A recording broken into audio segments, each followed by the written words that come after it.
لوگ سمجھتے ہیں جو غیر تھے وہ یہ سمجھتے تھے کہ یہ اکیلا رہ گیا، اس کا جنازے پر کوئی نہیں آئے گا۔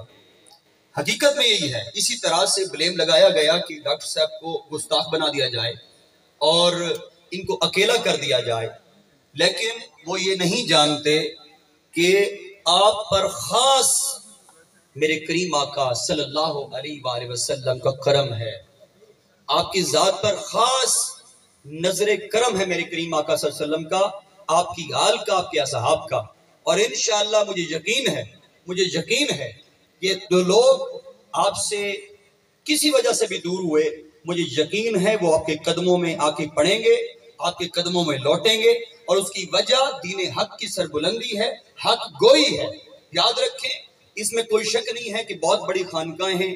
خانقاہیں ایسی ہیں جو اس وقت لاکھوں مریدین ان کے پاس ہیں، اور اس کے باوجود وہ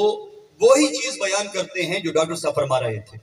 وجہ کیا ہے کہ وہ کالے خوش ہوتے ہیں، وہ جی لاکھ روپیہ دے دیتے ہیں، کہیں باڑے پر بلا لیتے ہیں، کوئی خارجی ہو تو کہیں چلوں پر بلا لیتے ہیں، لیکن دراصل ان کو پیسے سے پیار ہے، دین محمدی سے پیار نہیں ہے۔ اس لیے میں آخری بات یہی کرنا چاہتا ہوں کہ آپ سب کو بہت بہت مبارک ہو کہ آپ نے ڈاکٹر صاحب کو یہاں بلایا،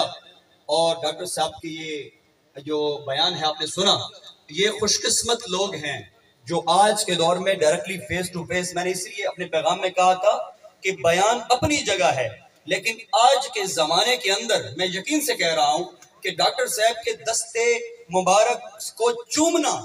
اس پرفتن زمانے میں ان خرافات سے بچنے کے لیے سب سے بہترین ذریعہ یہی ہے کہ ڈاکٹر صاحب کے ہاتھ اور پاؤں چومے جائیں۔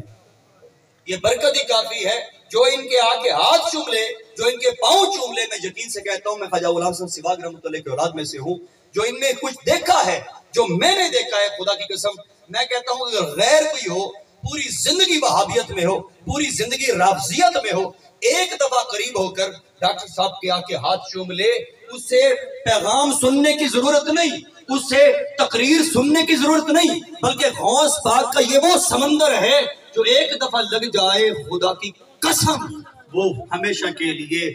سر بلند ہو جائے۔